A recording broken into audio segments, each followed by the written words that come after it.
that we are a multivarious people. We're not a monolithic. We don't all dance to the same tune. We have, our tunes have some things in common. The only thing we have in common is our affectional orientation. That's all. And so we can be so different, and even our values can have decidedly different things. You take one issue that's currently a very, very, very hot issue, on abortion, for example. It pains me to have people talk to me as though they assume that naturally I see no problem with abortion, whereas in fact I do. I see. I don't know if I've ever had to converse with you on it. My position is very simple. I'm both pro-choice and pro-life.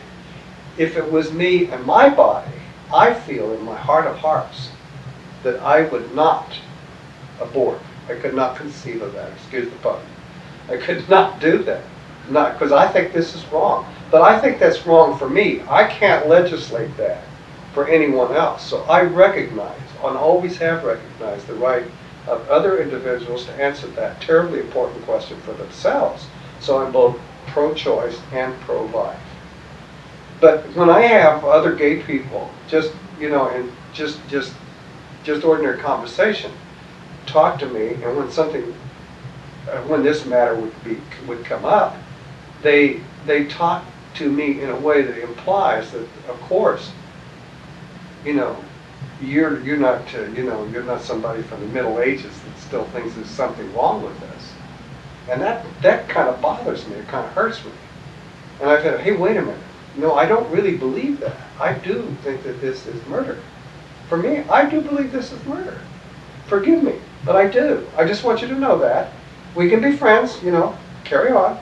But you do have to understand that I don't agree with you on that particular matter. I don't, for example, I remember during the Gulf War, I was, what do they call them? Hawks. I've always been a hawk. And I think that in the world of reality, there are people that want to push you around. I think that once in a while you have to push back.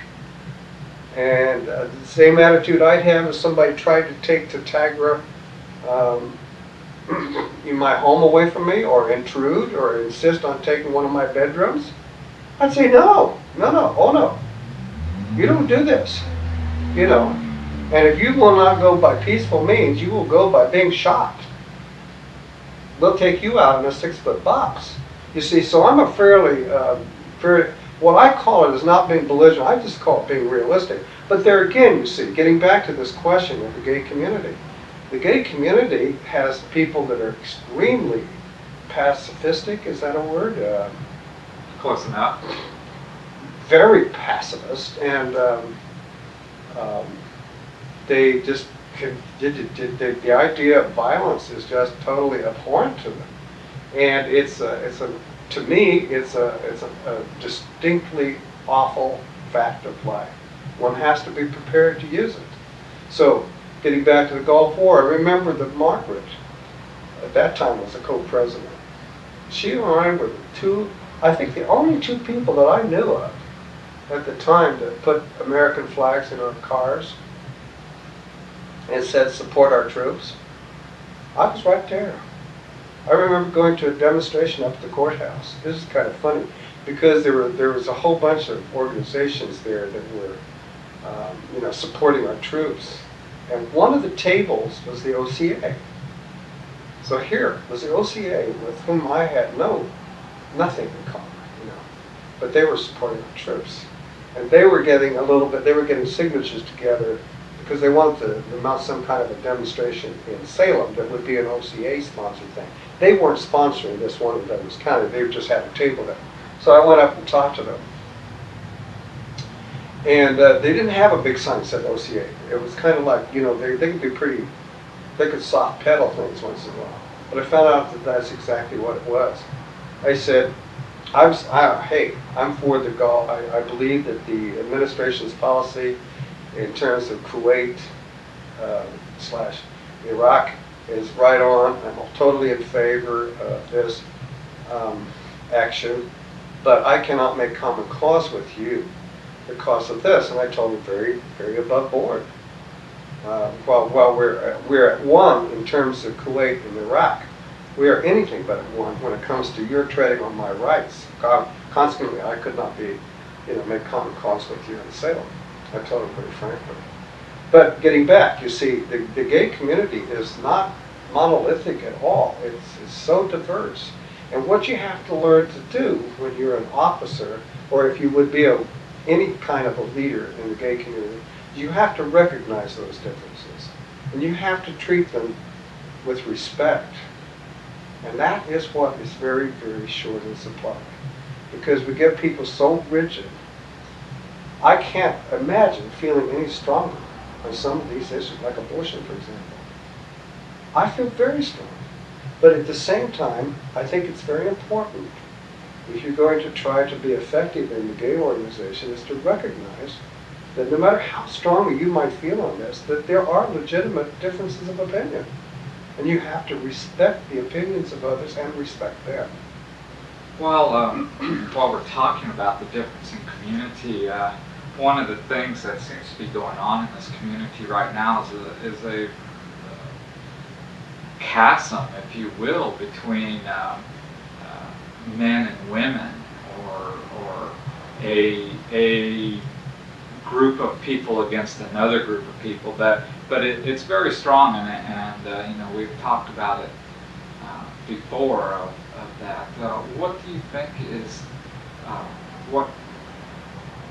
what do you think has brought this about within our community, and what do you see as a way to correct it, if there is a correcting? Well, I think the problem, let's face it, it is a problem. It's a very, very deep problem in our particular alliance, particularly. I think that it's due to the fact that a lesbian is obviously first and foremost a woman. I mean, her womanness, her feminineness is paramount. So a lesbian tends to see the world in gender-centered way. She sees the world more as a feminist than she sees the world as a lesbian. She sees issues in that way more than the other way. Women, when it comes to the need for example, a lesbian, as a lesbian, in terms of her sexuality, had far less problems historically than her male counterpart. I remember when I was a kid, for example, it was customary you have to realize, Rick, this goes way, way back. School teachers were not expected to marry. This is true. Even when I was a kid, it's changed very quickly. But in those days, women's school teachers were almost always old maids. And so you had Mrs. Cook and Mrs. Smith, that everybody thought, well, it was just sweet of them to do this because they didn't make a lot of money, so they'd have a house together. And so these women could, pass. Well, they were teachers. They were expected not to marry, So aren't they sweet people? Aren't they sweet? This sort of thing. So when you stop to think about it, I think this is kind of funny, incidentally. The OCA are, constantly, talking about the danger of gay men and lesbian women teaching our children in schools. They have been taught by so many lesbian teachers. It's incredible. They don't have the slightest notion how many times they themselves, when they look back fondly on those school years, that Mrs. Cook, that wonderful Mrs. Cook, never ever known that Mrs. Cook was a lesbian. Happened all the time, right under their eyes. They never knew. But getting back to this thing, see, the lesbians, because it was okay for women to pal around, put their arms around each other.